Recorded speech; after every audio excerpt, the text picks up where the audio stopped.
नमस्कार दोस्तों, welcome to current affairs. Tata और महिंद्रा देश में जब कोई मध्यम वर्गीय इंसान किसी दूसरे को अमीर बनने के लिए या मेहनत करने के लिए या कहे कि अपना लेवल बताने के लिए अक्सर जिन दो नामों का जिक्र करता है वो यही टाटा और महिंद्रा होते हैं। देश की दो सबसे प्रतिष्ठित कंपनी जिसे आज़ादी से कुछ साल पहले ही शुरू किया गया था, वो आज़ादी के बाद भी आज हमारा साथ दे रही है। ये कहे कि देश की लीड बनी हुई है। चाहे वो टाटा के ट्रक हो या महिंद्रा की एसयूवी, दोनों समय समय पर एक से एक जरूरी प्रोडक्ट्स को भारत के बाजारों के हिसाब से निकालते रहे हैं। लेकिन इन दोनों कंपनियों को देखकर ये सवाल मन में जरूर आता है कि आखिर कौन सी कंपनी इस समय इस रेस में आगे है। आज के वीडियो में हम आपको इन्हीं दो कंपनीज को कंपेयर करके आपके सामने रखने वाले हैं। सो इस वीडियो को एंड तक जरूर देखिएगा। और अभी तक आपने हमारे चैनल को सब्सक्राइब नहीं किया है तो जरूर से सब्सक्राइब कर लीजिएगा ताकि हमारे वीडियो की लेटेस्ट नोटिफिकेशन आप सभी को सबसे पहले मिल सके। सफलता वो नहीं जो आपको तोहफे में मिल जाए, बल्कि सफलता वो है जिसके लिए दिन रात मेहनत करनी पड़े। विश्व भर में सफलता के कई ऐसे एग्जाम्पल्स आपको मिल जाएंगे। भीषण तूफान और जैसे मुसीबतों का सामना कर इंसानों ने हैरान करने वाले कारनामे दिखाए। इनमें कई बड़ी व्यवसायिक कंपनियां भी शामिल है। इसी क्रम में हम पहले आपको बताते हैं महिंद्रा एंड महिंद्रा कंपनी के बारे में। लेकिन आपको जानकर हैरानी होगी, ये कंपनी कभी महिंद्रा एंड मोहम्मद के नाम से भी जानी जाती थी। और ऐसा क्यों था, आइए जानते हैं इस वीडियो में। जगदीश चंद्र महिंद्रा का जन्म 1892 में हुआ था और इसके 2 साल बाद उसके भाई कैलाश चंद्र महिंद्रा का जन्म हुआ था, जिन्हें जेसी और केसी कहा जाता था। जेसी और केसी 9 भाई बहन थे। बहुत कम उम्र में ही उनके सिर से पिता का साया उड़ गया। जगदीश चंद्र महिंद्रा को पूरे परिवार की जिम्मेदारी उठानी पड़ी। जेसी महिंद्रा कम उम्र में ही समझ गए थे कि अगर ऊपर उठना है तो बुलंद हौसलों के साथ शिक्षा भी जरूरी है। इसलिए उन्होंने अपने भाई बहनों को अच्छी शिक्षा दी और भाई केसी को पढ़ने के लिए कैम्ब्रिज भेज दिया। बड़ी लगन से अमेरिका में पढ़ाई करने के बाद केसी महिंद्रा कुछ समय के लिए अमेरिका में ही नौकरी भी करने लगे। उसके बाद वो ईयर 1945 में भारत लौट आए क्योंकि उनका वहाँ मन नहीं लगा। 1945 में केसी जब भारत लौटे तो उन्हें कई सरकारी पदों के साथ साथ कई प्राइवेट संस्थाओं से बड़ा पद ऑफर हुआ।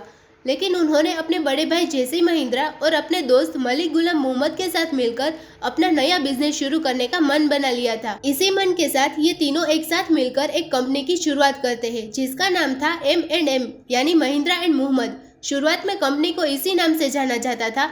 इसके बाद ही देश आजाद हुआ और पार्टीशन में मोहम्मद साहब पाकिस्तान चले गए, जिस कारण कंपनी का नाम तो M&M ही रहा, लेकिन अब वो महिंद्रा एंड महिंद्रा हो गई। इसके बाद उन्होंने विदेश में चलने वाले एक जीत को देखा जो उन्हें बहुत पसंद आई, इसलिए वो भारत में भी उसी तरह की जीत बनाने में लग गए। इसके बाद तो महिंद्रा ने पीछे मुड़कर नहीं देखा।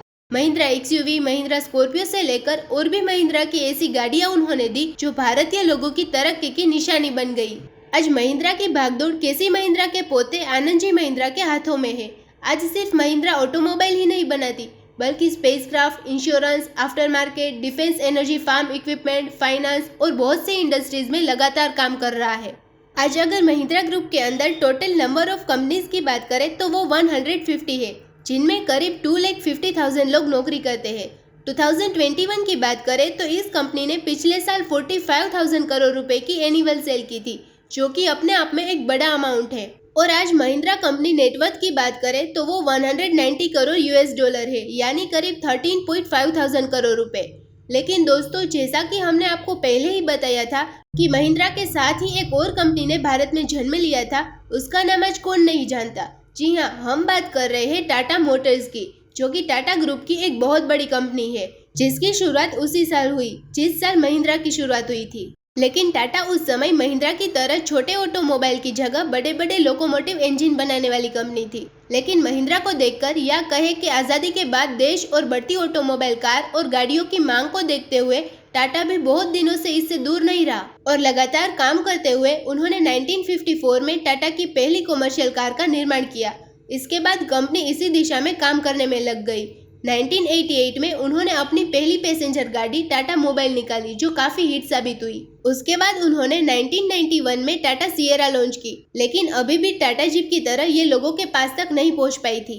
लेकिन 1958 में उन्होंने पहली बार पूरी तरह से इंडिया में बनी एक कार को लॉन्च किया, जिसका नाम सबने सुना ही होगा और अब शायद भूल भी गए होंगे। हम बात कर रहे हैं टाटा इंडिका की, जिसने अपने आने के साथ ही मार्केट में खलबली मचा दी। इसके बाद Tata Indigo, Tata safari, Tata Sumo और दुनिया की सबसे सस्ती कार टाटा नैनो जैसी गाड़ियां निकाली। आज वहीं टाटा मोटर्स इंडिया की सबसे सेफ कारों को बनाकर मार्केट में लाने में लगी है, जैसे टाटा जेस्ट। इसके अलावा टाटा ने 2008 में विश्व मंदी के कारण लगभग बंद होने वाली जैगुआर और लैंड रोवर जैसी कंपनीज को भी खरीदकर उन्हें टाटा मोटर्स का हिस्सा बनाया। आज अगर टाटा मोटर्स की बात करें तो भारत में लगभग हर भारतीय का विश्वास जीतने में सफल रही है। टाटा कंपनी ने 2021 में 61,378 करोड़ रुपए की सालाना बिक्री करके अपने ही पिछले साल के रिकॉर्ड में 14.4% की बढ़ोतरी की है, जो कि महिंद्रा ग्रुप के टोटल सेल्स से करीब 15,000 करोड़ ज्यादा है। इसके साथ ही टाटा मोटर्स ने करीब 2,41,000 कॉमर्शियल गाड़ियों को 2021 में पूरे भारत में बेचा। ये तो हो गई इनकी शुरुआत की कहानी।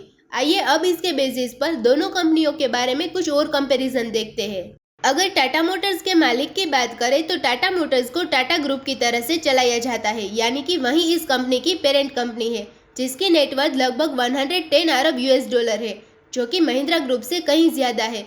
इस तरह से आप समझने की कोशिश करें कि चाहे वो नेट सेल अमाउंट हो या नेट व्हीकल की बिक्री हो, टाटा ने इस मामले में बाजी मान ली है। लेकिन अगर महिंद्रा की बात करें तो उनकी कार बोलेरो ने 1 ईयर में करीब 53,000 यूनिट सेल कर दी है। अब अगर बिजनेस से अलग हटकर परफॉर्मेंस की बात करें तो महिंद्रा की एसयूवी कारें, जिससे बोलेरो, स्कॉर्पियो, एक्सयूवी, टीयूवी, ये सब आज के समय में टाटा की एसयूवी को पीछे छोड़ते हुए नजर में आती है। महिंद्रा की बोलेरो आज ग्रामीण भारत में बेहतर ढंग से परफॉर्म कर रही है, लेकिन टाटा की कार अगर देखें तो वो बहुत ज्यादा शहरी लोगों के लिए रह गई है। टाटा की लगभग एसयूवी अब मार्केट में उतना अच्छा परफॉर्म नहीं कर पा रही है जो आज से एक दशक पहले करती थी। इसके अलावा और भी बहुत सी बातें हैं जिनमें दोनों कंपनियां एक दूसरे से बेहतर नजर आती है। लेकिन भारत की तरक्की की नजर से देखें तो आजादी के बाद इन दो कंपनियों ने देश को गिरफ्तार जरूर दी है।